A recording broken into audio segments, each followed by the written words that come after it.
Hey everybody, how you guys doing? It's Tammy. If you haven't been here before and this is your first time, then yeah, I started this daily vlog to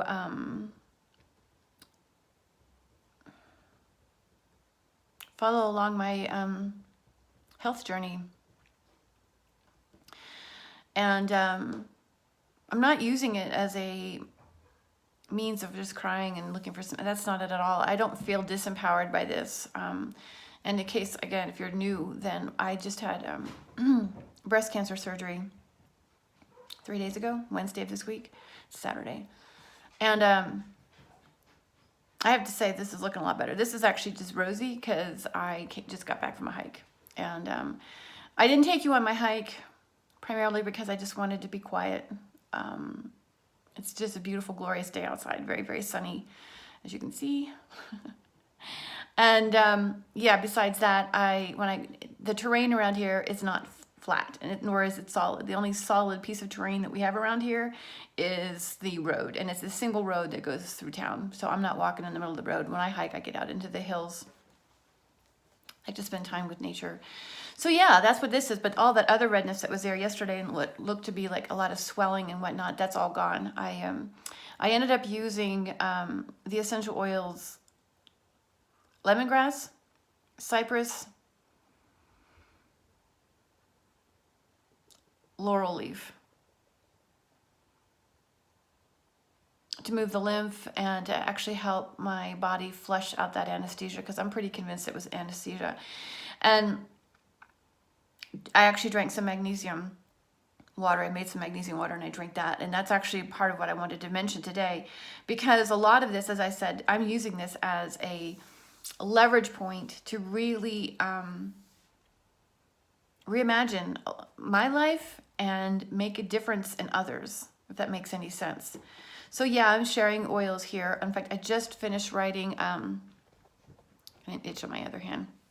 I just finished writing another blog called The Psychology and Chemistry of Well-Being.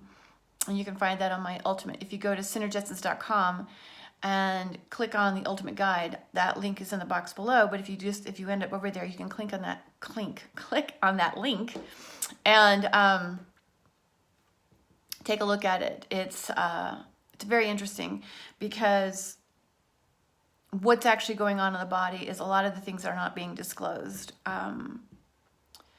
You know, we have different aspects. We have people looking into different aspects. Like somebody will look over here at the epigenome and they'll look at these genes, and they'll come over here and they'll look at, you know, these, I mean, everything. They're looking at the genetics of everything. And so I find this very inspiring, because there's more to this than what they're telling us. And a large part that's due to the fact that once somebody finds information that makes sense, that they can wrap their heads around, then they oftentimes will run with it. But we don't have a lot of people that are going, okay, well, this organization or this group of people discovered this, and then this group of people over here discovered this, and this group, you know, we're not kind of like pulling it all together, because it's all directly linked. And so I've done other videos when we've talked about histamine. Histamine intolerance is highly indicated in everything that I've been diagnosed with this last month, which was scoliosis, osteoarthritis in my spine and in my feet. They haven't checked the rest of my body, but those are the two big areas, prime areas. Breast cancer and skin cancer. That's what these are. So again, if you're new, that's what that is. If you've been here, you've seen me pointed that before. I'm just wanting to keep up with everything, because I don't want it, because sometimes I think I start talking and then I kind of miss a beat from time to time. And so the reason I'm even saying that is primarily because we rely on the internet for information. And it's a good source of information, but it's not an absolute. So again, so when you have one person saying this, and we will always find what we need. You attract what you attract, like, okay, like attracts like. All right. So if you need evidence to demonstrate, you know, to what's going on with you, then you will find it on the internet. And so what I'm trying to do really is begin a more objective viewpoint and really get to the underlying cause. We hear root cause, we hear, and we say, well, the root cause is stress. Well, the stress mechanism is ideally, in many respects, the underlying cause to degeneration in the human body, without question. And at the same time, what I've learned over the last month or so is that it's not all accurate. We can guess. And so in this case, when I saw these on my forehead, and they've been there for years, I assumed it was either some kind of lupus lesion or not psoriatic, or I actually thought I had it's psoriasis is what I was looking for. And of course, I found information to back that up. Then come to find out, I go to the doctor, and it's none of that, none of it. Now, if I hadn't gotten a diagnosis, I don't know that I would have gone this deep into the genetic research that I've done. It's been an interesting trip, trust me. Since I was first introduced to these methylation pathway tests, I began working with them in 2013. And that was out of another office. I was actually even ordering the test, reading the test, getting the results, and really bought into all of that stuff. But now, and so subsequently, as we go back and I look at the different types of clients that I've had and the conversations or the questions I've been asked, I will never say anything that I don't feel 100% accurate about. And again, this is because although I was researching, there was still more research to do. And so research has become a really big thing for me when it comes to, I'll spend days. I will literally spend days, and if I can't find a complete whole, like a well-rounded image or not photo, but, understanding of what's actually happening, then I will continue to research. I will walk away. I'll ruminate on it, and, my head, it'll just be thinking about this and that, and then coming up with a different way of investigating, knowing the chemistry of the oils in particular, and even looking for that particular information on that particular constituent. So my investigations have become extensive. And while I want to believe, and my heart is with everybody who is working with these methylation tests, because it makes sense. They absolutely make sense, but yet there's still even more to that. Why would the folate cycle be tripped up? Well, I've talked about this in other videos. We've been introducing folic acid into our foods for decades. You give the body what it is supposed to make, and it will stop making it. So in many respects, we've been, with folic acid, overriding the folate cycle, basically telling it doesn't have to work. In the meantime, the DNA is experiencing, because it communicates with the environment, there are pathways through the cells, from the extracellular to intracellular. And what that means is that these pathways, once there's a chemical that binds to that receptor, it is then transported into the cell, and it communicates with the DNA. This is a lot of what's in that post.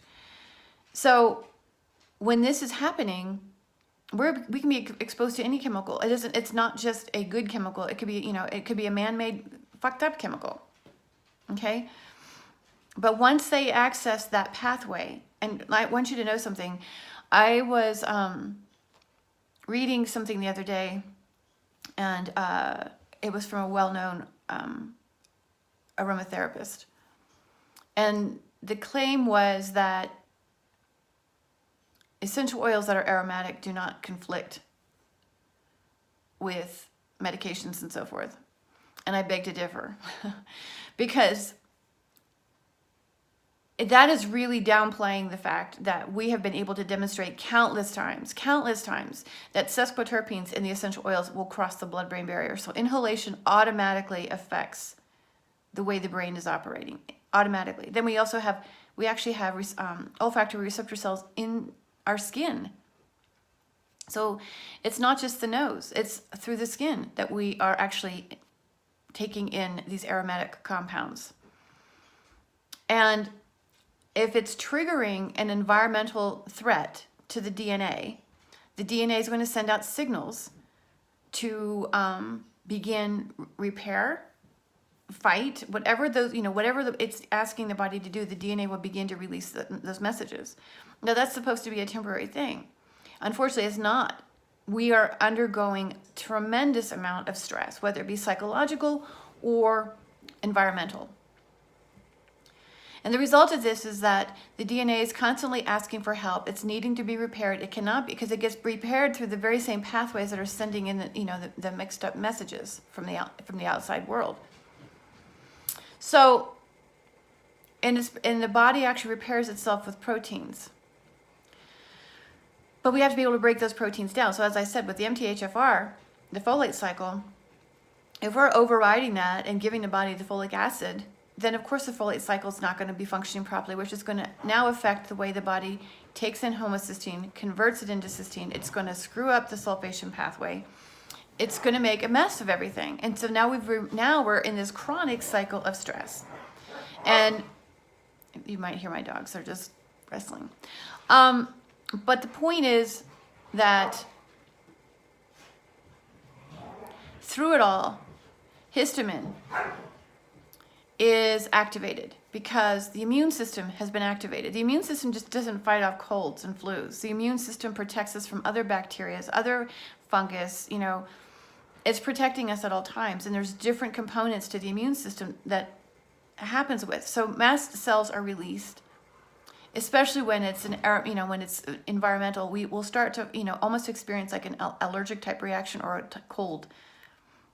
It will seem like a cold, but it's not really a cold. But we're getting these symptoms that something is trying to offend our body. Well, those are mast cells that are being released, and histamine is released from those mast cells. Now, the thing is that calcium and histamine work hand in hand. And I have talked about in other videos as well that calcium will activate. It is used by an active immune system. It's needed to keep the immune system activated. That is the histamine. So these calcium channels that are utilizing calcium to continue the immune reaction must be quieted down. When I first went to the doctor back in October for my toe, which is how this all came about, and I do have, like when my feet get hot or cold, they get red, there's just a lot of discomfort. And the doctor, or I should say the nurse practitioner at that point, thought I was living with Raynaud's. So she ran all kinds of blood tests. And then she proceeded to tell me that she was going to put me on a calcium channel blocker in order to relieve the immune system and support a better circulation, I guess. But the interesting thing is that a calcium channel blocker, although it's a medication, it's a high blood pressure medication, and I don't have high blood pressure. I think my blood pressure usually runs, it's been running, with the exception of when I went into surgery the other day, I was at 133 with the diastolic number was coming in around 70, 71. And that's pretty consistent. I've seen it down to 68 before. So that's really kind of where I run. So I don't have high blood pressure. So the idea of putting me on a calcium channel blocker, because we were thinking it might be Raynaud's in my toes, I didn't go for it. And to come to find out, it wasn't. It's the osteo. And the interesting thing is, in either case, histamine is indicated, because histamine will activate other processes like the phospholipase C pathway, which is what alerts the production of serine threonine kinase, and it relies on calcium to help do that. So a natural calcium channel blocker is magnesium. It's the reason why I was drinking magnesium. I went on a hike yesterday, started drinking magnesium because I wanted to quiet my immune system. Histamine was overreacting. As you could see, if you haven't watched it, go back. My face was so red and swollen yesterday. The histamine was overreacting, so I just started drinking magnesium. And being outside, this is irritating. This sinus right here is irritated, so that's why I keep making funny faces.